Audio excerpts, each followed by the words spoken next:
line somehow. Gotta regain control. Seperti layaknya kereta yang tak mungkin berhenti di tengah jalan, Timnas Indonesia juga sama. Baru-baru ini Shin Tae-yong telah resmi memanggil para pemain terbaik tanah air untuk persiapan Matchday November. Jelas dari nama-nama ini akan menjadi motor penggerak skuad Garuda yang akan membawa bangsa Indonesia di kancah internasional. Ditambah beberapa pemain keluar masuk karena masalah cedera. Makanya penting untuk melihat siapa saja yang dipanggil ke dalam pasukan merah putih. Sementara itu, gerombolan fans Timnas atau biasa disebut Ultras Garuda sudah banyak melakukan persiapan juga. Bahkan ada yang sudah menggalang dana untuk membuat koreografi di GBK. Tentu ini akan menjadi sorotan di mata dunia, terkhusus Belanda, di mana banyak punggawa Garuda yang berkarir di sana. Dan inilah skuad Garuda yang siap dibakar jiwa nasionalisme oleh fans Garuda. Change is never waiting. Don't you hesitate. Time to back away. Find another way. In this game we play, gonna seize the day.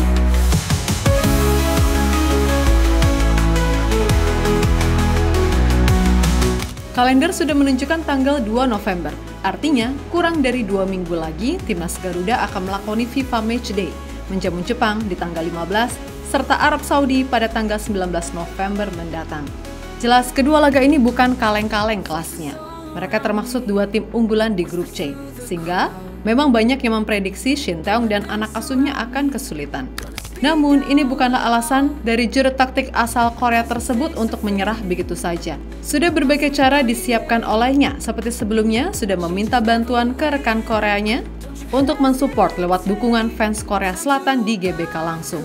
Selain itu, Coach Shin juga sudah menyiapkan strategi khusus yang masih dirahasiakan setelah meminta dari legenda sepak bola Korea Selatan, Ho Jong-moo, dan ini akan membuatnya makin siap menghadapi 2 tim raksasa Asia tersebut.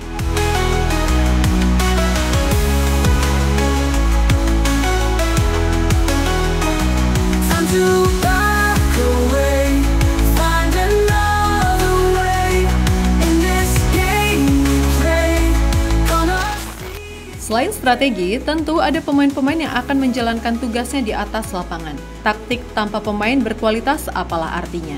Maka dari itu, baru hari ini, tanggal 2 November, PSSI merilis daftar pemain yang dipanggil untuk memperkuat Timnas Indonesia, di mana sudah ada 27 nama resmi masuk akan dipakai oleh Matchday November. Timnas Indonesia versus Jepang dan Arab Saudi di Stadion Utama Gelora Bung Karno. Dari nama-nama tersebut, pastinya kebanyakan punggawa-punggawa yang sebelumnya digunakan saat Matchday September lalu. Tapi ada sedikit perubahan saja, sekitar 5 pemain karena ada yang baru pulih, ada yang cedera.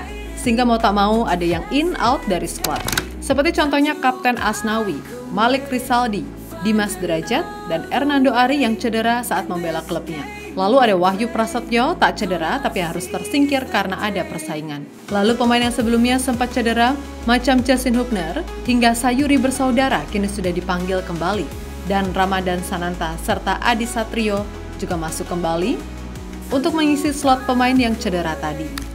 Untuk yang lainnya, masih sama semua lengkap pokoknya. Pemain aboard dikabarkan sudah bugar semua. Termasuk Ivar Jenner yang terkena akumulasi kartu tetap dibawa karena bisa main di laga kedua.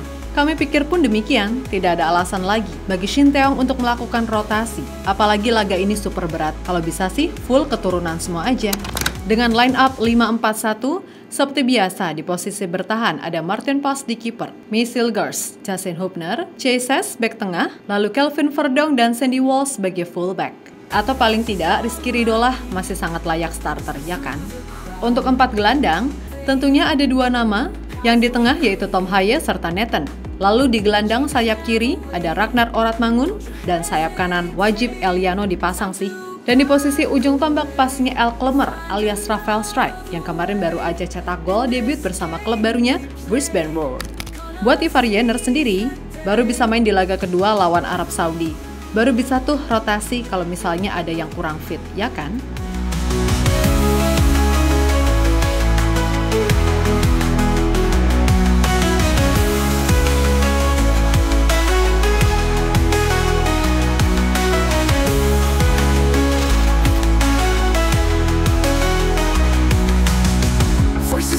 Meskipun sudah mengeluarkan list nama-nama pemain sejak awal November ini, namun ternyata para punggawa Garuda akan kumpul di Jakarta masih lama.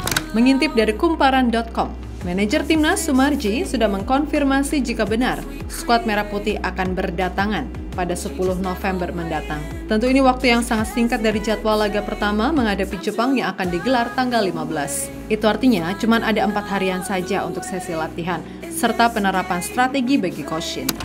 Sebelumnya PSSI juga sudah lebih dulu meniadakan TC walaupun bermain di kandang sendiri. Tapi tidak ada TC atau pemusatan latihan. Seperti rumornya, banyak yang mengatakan kalau melakukan pemusatan di training center IKN, sekaligus mencoba fasilitas Garuda yang baru jadi itu. Namun nyatanya PSSI sendiri mengkonfirmasi nggak ada TC-TC-an. Kesiapan timnas Indonesia, saya rasa kan pemain kita semua profesional. Mereka bermain di klub-klub profesional juga. Levelnya udah tinggi juga. Tidak ada TC-TC-an, jadi tidak akan ada yang mengganggu kompetisi, kata Arya Sinulinga, sumber bola.com. Lebih lanjut, Exco PSSI tersebut juga menerangkan alasan tak melakukan itu. Menurutnya ini dilakukan agar tak mengganggu pemain yang sedang dalam kompetisi profesional bersama klub masing-masing. Sehingga PSSI menilai tidak memerlukan itu karena semua pemain bugar di klubnya. LIB diganggu, apapun gak diganggu. Dipanggil mungkin H-5 atau mungkin H-4 sampai di Indonesia. Mereka cukup dengan latihan-latihan strategi dan habis itu sudah bisa ikut langsung tanding. Jadi kita sudah siapkan semua juga. Lanjut Arya Sinulinga. Time to back away, find another way. In this game we play, gonna seize the day.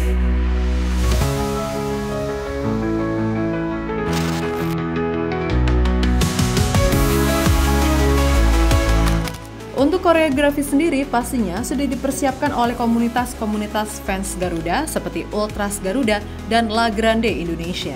Yang pasti akan kembali menyajikan kreativitasnya di GBK besok dengan corak ciri khasnya masing-masing, atau malahan mau pakai koreo AFC Mafia or Wasit Mafia. Menarik ditunggu. Namun yang pasti dikonfirmasi jika penggalangan dana sudah dilakukan oleh komunitas-komunitas fans Garuda tersebut. Seperti Ketua La Grande yang bilang sedang mengumpulkan sumber dana. Kalau dari PSSI enggak ya, karena source pendanaan koreo kita itu cuma 2. Biasanya itu kolektifan dari antar anggota, itu dari basis-basis yang kita punya, sama dari profit tiket mas. Kita akan dapat sejumlah kuota tiket dari PSSI untuk penjualan. Uang dari profit itu kita selalu alokasikan ke koreografi. Jadi dua itu. Sama seperti sebelum-sebelumnya, kami pikir seluruh tiket Stadion GBK akan cepat ludes terjual. Dan tiket baru dijual pada 2 November, yang berarti war-nya dimulai hari ini loh teman-teman. Jelas pastinya akan susah lagi war-nya, mengingat ada inovasi baru dari PSSI, yakni Garuda ID, yang mana masih baru dalam tahap pertama. Tentunya akan terjadi sedikit error-error, gangguan dikit gitulah. Seperti pas pendaftaran juga sama kan, pasti ada kendala. Tapi inilah yang seru teman-teman. Sebab kita juga tidak hanya berebut dengan sesama supporter Garuda, tapi juga akan war sama supporter Samurai Biru Jepang. Makanya beli sekarang juga teman-teman, biar nggak kehabisan.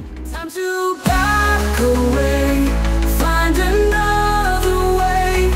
In this game we play, gonna seize the day.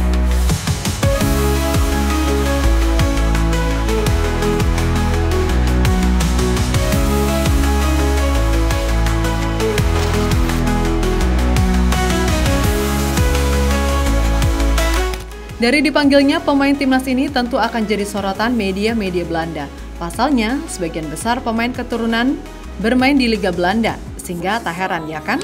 Seperti sebelum dipanggil saja, Kelvin Verdonk sudah dijadikan rumor di media Belanda, Broeknieuwsmegen.nl.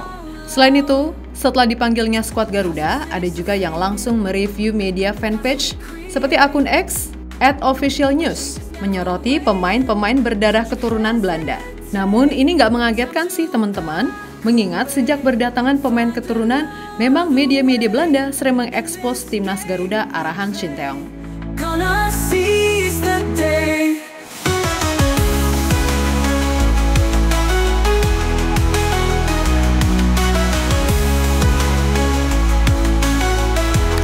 Jadi itulah persiapan timnas Indonesia serta supporter yang sudah siap siaga memberikan dukungan penuh kepada skuad Garuda. Makin gak sabar lagi nih lihat aksi-aksi pemain keturunan lawan tim raksasa Asia.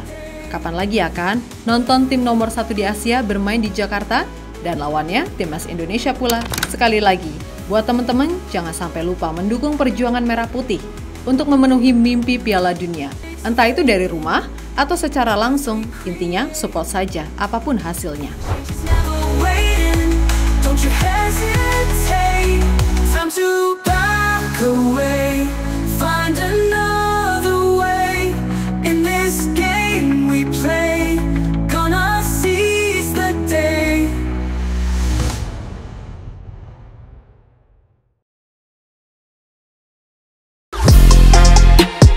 Halo, izin iklan sebentar ya guys. Jadikan ruangmu bernuansa Timnas. Temukan beragam poster dinding, sepak bola dan Timnas dengan desain menawan, kualitas premium dan harga yang tidak akan menguras kantong. Segera klik link Shopee di deskripsi video ini dan dukung Timnas dengan sepenuh hati.